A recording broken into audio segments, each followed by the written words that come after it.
Assalamualaikum warahmatullahi wabarakatuh. Teman-teman sekalian, bagaimana kabarnya hari ini?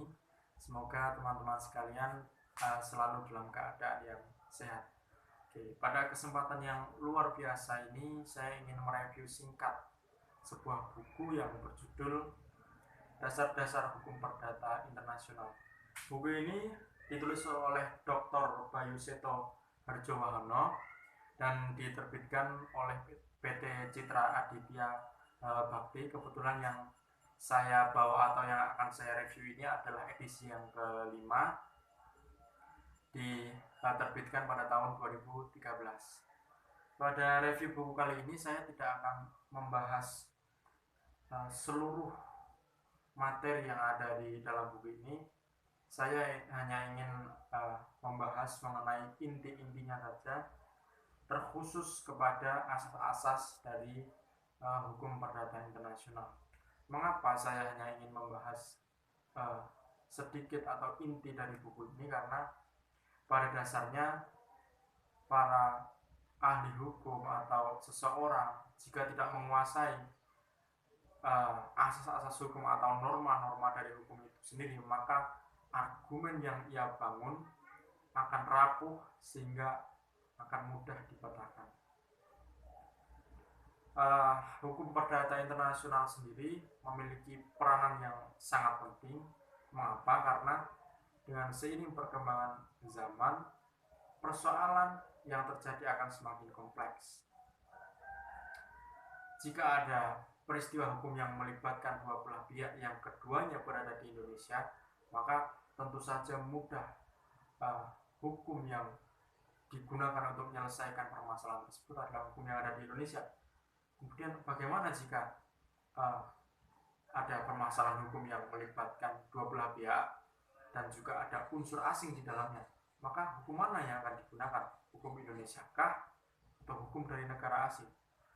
Maka dari itu hukum perdata internasional ini sangat penting peranannya manakala ada dua yurisdiksi yang berbeda. Ketika permasalahan seperti ini timbul, maka dua yurisdiksi ini akan terbentur sehingga menimbulkan persoalan yang cukup serius.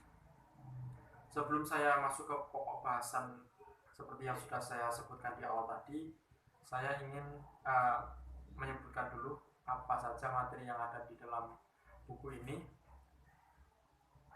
Buku ini terdiri dari 11 bab. Bab pertama itu mengenai pengertian pola berpikir yuridik dan masalah-masalah pokok hukum perdata internasional. Kemudian bab kedua itu mengenai secara umum perkembangan hukum perdata internasional tradisional. Kemudian bab 3 mengenai hukum perselisihan dan sejarah perkembangan hukum perdata internasional. Bab keempat mengenai beberapa peranata tradisional hukum perdata internasional. Bab ke-6 mengenai ketertiban umum, kaidah-kaidah hukum memaksa, dan hak-hak yang diperoleh. Kemudian bab yang ke-7 itu mengenai persoalan pendahuluan.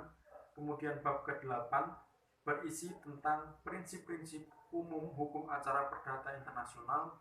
Kemudian bab ke-9 berisi tentang teori-teori hukum perdata internasional modern. Dan bab ke-10 adalah pembahasan yang berisi asas-asas hukum perdata internasional dalam bidang hukum keperdataan. Kemudian bab yang terakhir, bab yang ke-11 itu mengenai eksistensi dan prospek hukum perdata internasional di masa depan. Seperti yang sudah saya jelaskan di awal, saya tidak akan membahas semuanya yang ada di buku ini. Saya hanya ingin membahas intinya saja, terkhusus pada asas-asas agar kita semua, kemudian saya sendiri juga teman-teman sekalian mempunyai pemahaman yang mendalam mengenai asas-asas dari hukum itu sendiri, agar ketika kita membuat argumen, maka argumen itu akan kokoh sehingga sulit untuk dipatahkan. Saya hanya ingin membahas mengenai sejarahnya saja dan juga definisi-definisi, lalu asas-asas dari hukum perdata internasional itu sendiri. Di dalam buku ini pun tidak dijelaskan secara spesifik mengenai sejarah perkembangan hukum perdata internasional di Indonesia. sejarah hukum perdata internasional di Indonesia sendiri berawal dari masa penjajahan Belanda, di mana ada sebuah konsep hukum perdata internasional yang diperkenalkan oleh André de la Porte, yang pada saat itu bukan hukum perdata internasional namanya, tetapi hukum antar golongan. Nah, ketika Indonesia berdaulat merdeka pada tahun 1945, konsep hukum ini berakhir, kemudian berganti dengan hukum perdata internasional hingga saat ini. Ini adalah sejarah singkatnya saja. Kemudian dari segi definisi, di dalam buku ini disebutkan beberapa definisi yang dikemukakan oleh para ahli, dan dari sekian banyak definisi yang telah disebutkan dapat diambil kesimpulan bahwasanya hukum perdata internasional adalah seperangkat kaidah-kaidah, asas-asas, dan atau aturan-aturan hukum nasional yang dibuat untuk mengatur peristiwa atau hubungan hukum yang mengandung unsur transnasional atau ekstrateritorial. Jadi hukum perdata internasional hadir untuk menyelesaikan persoalan-persoalan yang melibatkan dua yurisdiksi yang berbeda, sehingga ketika ada persoalan-persoalan yang melibatkan unsur asing, dua yurisdiksi ini bertemu dan terbentuk sehingga menimbulkan persoalan yang cukup serius, begitu kira-kira. Kemudian yang selanjutnya yang tidak kalah pentingnya, saya hanya ingin membahas mengenai asas-asas hukum. Asas-asas hukum perdata internasional di Indonesia secara spesifik diatur dalam pasal 16, 17, dan 18 Agreement Ballingen van Wetgeven, atau yang dalam istilah Indonesia itu biasa disingkat AB. Nah, penjelasan dari ketiga pasal ini terbagi menjadi 3 pokok bahasa. Yang pertama itu asas mengenai status personal dan kecakapan hukum.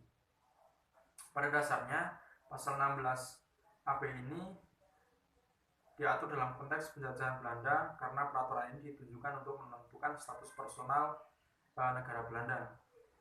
Dalam konteks negara Indonesia yang telah merdeka, asas yang dapat disimpulkan dari pasal 16 AB ini adalah status personal dan kecakapan bertindak dari warga negara Indonesia akan tunduk pada hukum Indonesia. Status personal dan kecakapan bertindak dari setiap warga negara asing akan tunduk pada hukum dari tempat mereka berasal. Kemudian yang kedua, ini adalah pasal 17 AB. Pasal 17 AB ini menentukan status benda tetap diatur dengan menggunakan asas lexitus, yang artinya hukum dari benda tersebut beradalah yang akan dipergunakan untuk menentukan status benda tetap. Asas ini dirasa tetap, mengapa? Karena ketika status hak benda itu diatur berdasarkan hukum yang berlaku di wilayah tersebut, maka akan mudah untuk mengeksekusi benda tersebut. Kemudian yang ketiga, asas mengenai perbuatan hukum atau hubungan hukum.